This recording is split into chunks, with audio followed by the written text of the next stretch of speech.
Hey guys, and welcome to How to Prot PvP. This is for 4.2. My name's Daijozen, and in this episode we'll be covering stats, reforging, gems, trinkets, and the 4.2 changes and what that means for Prot PvP. So let's get started. Okay, so let's start off with stats.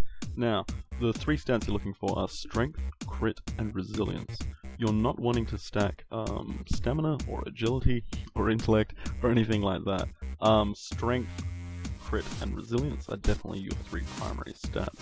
Strength makes you hit harder, crit makes you hit a lot harder more often, and resilience makes you live longer, and that's what's required for a prot warrior. You want to be living as long as you can. At the same time, if all you do is stack resilience, then you will hit like a pussy, because all of your offensive stats are now defensive stats. Sure, you won't die, but you'll never kill anything either. And you'll just be a vengeance stacking prot warrior, the reason why people think that prot warriors can't PvP. Now, that I've said that, don't think that resilience is a terrible stat. You want resilience, but you don't want just resilience. If you just go, it's kind of like overeating. If you consume yourself too much with resilience, you'll find that you're just this big fat squishy thing that takes a lot of damage. But if you need the offensive stats, keep that in mind at all times. Now, as far as where you get these stats from, you will find them all on PvP gear. As a prot PvP warrior, you want to be in PvP gear. I do not believe that the tier set bonus at the moment is currently worth it. You get 20% fire damage as a dot. So 20% of, let's say you hit for, if you're lucky, 20, but it's usually around 10, just because like against a fully resilient target that's not, vengeance stacking you. That's 20% of the 10, which means it's only a 2k dot. Yeah, and you're losing all of that resilience and crit. It's not worth it. I don't believe it to be so. So you're getting all your gear as PvP gear, except for perhaps your weapon and your trinkets. You can play around with that. There are some amazing PvE trinkets out there, and even I use the Impatience of Youth. I find that better than all of the other trinkets. So I use the one attack power usage trinket for PvP, and I use the Impatience of Youth, and I find that they both just work so well together. They do have a 20-second internal cooldown, which is fine because you use one, and then 20 seconds after you can use the next one, which by the time it runs out, you can use it again, so it's fine. I find it works great, and you get a longer period of increased attack power. Now, onto gems and reforging. Reforging, I believe you should go hit and crit. Hit because you want to hit the 5% hit count, and crit because you get a large amount of your critical strike rating with the reforge. Whereas with gems, you don't get as much. So when I go to gems, I would go strength, resilience, and hit. That's if you're less on the hit. And for socket bonuses, instead of putting those 20 crit, put 20 resilience. You'll find that you can still get up to maybe 100 resilience, and you get more than you would if you did the 20 crit. And also, you go socket bonuses. It's definitely the best way to go. For the blues, you go strength and hit. Yeah, I wouldn't really go strength stamina. I think I have one on at the moment that I haven't fixed up, but I would personally go strength hit, or whatever you find strength stamina if you are hit capped and you want to get the socket bonus. Otherwise, just go a pure 40 strength or 64 strength if you're dual crafting. As far as arena goes, your best partner, for sure, without a doubt, by far, in twos, is a feral druid. They are insane. They work really well with your class. I've done twos with DKs, other warriors, rogues, even a healer. Feral druid is without a doubt the best. If you want to succeed in twos, feral. I don't know how feral probably go in threes, but as far as twos go, it is sexual. In twos, I find that you probably want something with a lot of burst, a little bit more control, so you don't have to do the control, and then a healer. That'll probably work. I haven't really explored threes. I'm looking forward to exploring it this season and probably documenting it in a series or something. Okay, now onto the fun stuff: retaliation and recklessness. Ooh, I love it. I love it so very much. Thank you, Blizzard. At first I was like, oh QQ, they're making warriors easier, and in a way they are, but for prot, it works out in our favour. It was a bit of a pain to have to change stances, lose all of your rage and lose all of your defenses just to increase your critical chance, and there's no way you'd ever use it for retaliation. Like, why would you, why would you lose all of your defenses just to use retaliation? That makes no sense to me. like you're getting focused, you know. So yeah, this just works out beautifully because you can start a fight with retaliation, get your defenses up. You know, they're focusing into you, and they want to burst you down. They're retaliating, so it's going to still be bursting them a little bit down.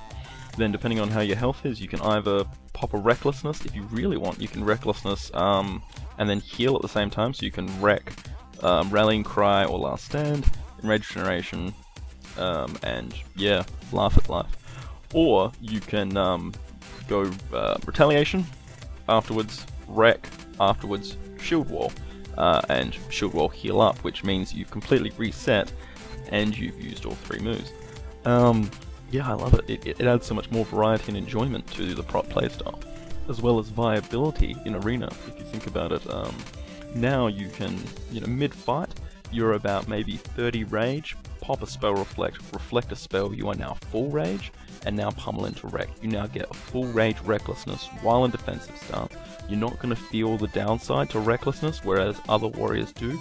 I know when I play arms, I hate using recklessness. I love it, because it's just ridiculous, but I also hate getting attacked. Like, you just die. You feel squishier than a clothy. You just die because you're getting 20% damage increase. But as prot, you're not getting that much damage increase taken to you. So you're still pretty prot-like, and you're getting recklessness. So it's just beautiful. One thing I'd really advise doing is when you do recklessness, make sure that you wait for heroic throw to be available and any other instant moves to be available.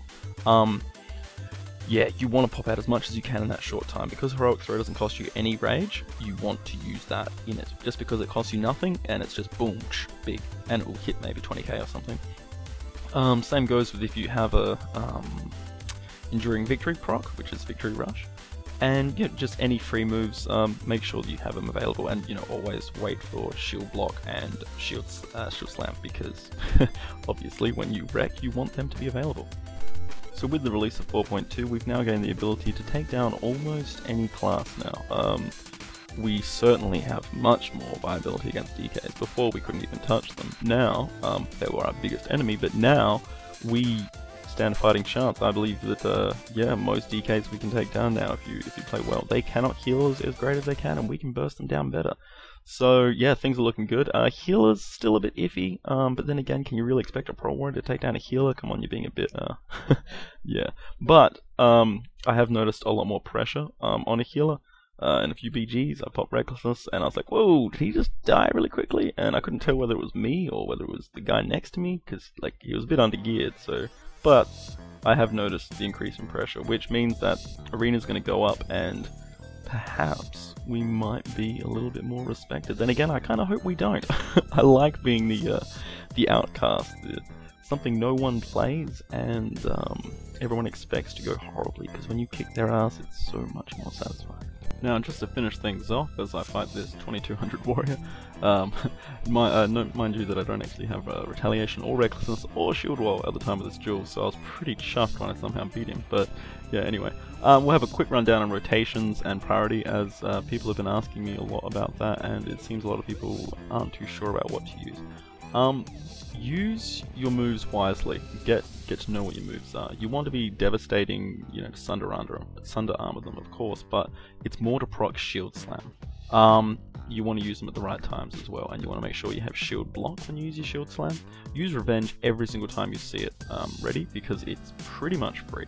Heroic strike's a bit iffy, but trust me, it makes your damage a lot stronger. You get a lot more out. But at the same time, it's very costly, so be careful of using it. Use it when you have high rage. Thunderclap to keep the debuff on them, and also to apply and to keep rend up. Shield, spell reflect as soon as possible, whenever you can, all the time, etc., etc. Use your fears. In arena, use your fears at the beginning, so they waste their cooldowns, right? Like the Trinkets. But in fight, sometimes you might use your fear, like I did against this warrior, at times. So let's say someone's running away, you can use your fear to stop them from running away like a rogue. Or if they're about to really hurt you, you can fear them for a bit to wait for your charge cooldown, or like your concussion blow cooldown, so you can quickly charge them concussion blow and actually finish them off, whereas you wouldn't have. Use concussion blows as stuns, obviously. It's not a damaging move, it's a stunning move. Keep demoralizing roar up as much as you can, as it is pretty much 1000 resilience. It's pretty nifty. Shockwave is a stun as well instead of a damaging move. That's why I see the talents to increase it as kind of useless, because it's more of a stun, really. Save your heals, don't pop them too early, but at the same time don't pop them too late, because in long fights, you may have had a chance to have used your heal twice, and if you waited too long you only got to use it once. So, but find the right time, it takes a little bit of getting used to. Any hoozle, I think that's probably it. There wasn't too many changes as far as 4.2 goes. We got the retaliation and we got recklessness, but it is pretty game changing. It puts our viability way higher than it was before, and I think I got a pretty good chance of getting 2200 this season. Can't wait for it to begin, really. It'll be good stuff.